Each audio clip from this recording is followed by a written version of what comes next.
বিয়ের কয়েক বছর পর যখন কোনো স্বামী স্ত্রীর মধ্যে দূরত্ব তৈরি হয়ে যায়, তখন বেশিরভাগ ক্ষেত্রে আমরা এর কারণস্বরূপ একজন স্ত্রীকেই দায়ী করে থাকি। কিন্তু কখনো যে এর উল্টোটাও হতে পারে, সেটা খুব একটা আমরা ভেবে দেখি না। আজকের ভিডিওতে তাই তুলে ধরব স্বামীরা ঠিক কোন 5টি ভুল করে নিজের স্ত্রীর মন ভাঙতে পারেন বা স্ত্রীর মন থেকে সারা জীবনের মতো উঠে যেতে পারেন। তার মধ্যে প্রথম কারণটি হচ্ছে স্ত্রীকে তার যোগ্য সম্মান না দেওয়া, অর্থাৎ যখন তখন তাকে শ্বশুরবাড়ির অন্যদের সামনে কিংবা বাইরের লোকের সামনে অপমান করা, যখন তখন তার গায়ে হাত তোলা ইত্যাদি। স্বামীরা হয়তো সেটাকে তাদের অধিকার ভাবেন, কিন্তু বিশ্বাস করুন, অধিকার দেখাতে গিয়ে যদি কাউকে অপমান করেন, অসম্মান করেন, তাহলে কেউ সেটা সহজে মেনে নিতে পারে না। নাম্বার 2, কোনো কোনো স্বামীরা আবার শারীরিক অত্যাচার করেন না ঠিকই, কিন্তু তারা মানসিক অত্যাচারে পিছিয়ে থাকেন না। যেমন স্ত্রীর শিক্ষাগত যোগ্যতা নিয়ে, তার রান্না নিয়ে, তার কথা বলার ধরন নিয়ে, তার পরিবার নিয়ে সবসময় ইয়ার্কি মারেন।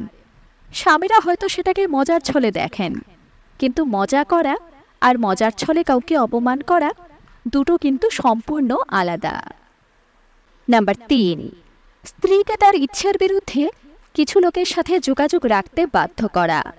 হয়তো সেই মানুষটির সাথে তার স্ত্রীর একদম বনিবনা নেই, কিন্তু তাও শুধুমাত্র নিজের ইমেজ বজায় রাখার জন্য তাকে সেই মানুষটির সাথে কথা বলতে, আত্মীয়তা বজায় রাখতে একরকম বাধ্য করা। কিন্তু স্বামীরা এটা বুঝতে চান না যে যে মানুষটি তাদের তথাকথিত কাছের, সেই মানুষটি তার স্ত্রীর কাছের মানুষ নাও হতে পারে। তাই নিজের ইচ্ছে কখনো স্ত্রীর উপর চাপানো ঠিক নয়। নাম্বার 4, অনেক স্বামীরা নিজের সন্তান অসুস্থ হলে যেভাবে খোঁজ খবর নেন, স্ত্রী অসুস্থ হলে সেটা করেন না।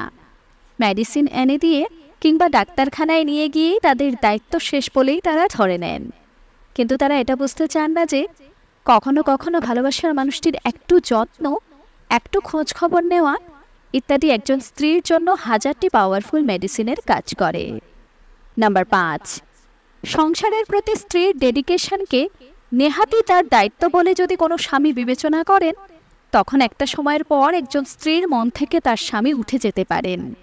তাই স্ত্রীর ডেডিকেশনকে প্রশংসা করতে না পারলেও তাকে সাপোর্ট করুন, হেল্প করুন। দেখবেন আপনার স্ত্রীকে তখন আর আলাদা করে কোনো উপহার দিয়ে আপনাকে খুশি করতে হবে না। স্বামীরা অবশ্যই এ বিষয়ে আপনাদের মতামত আমাদের লিখে জানাবেন। ধন্যবাদ।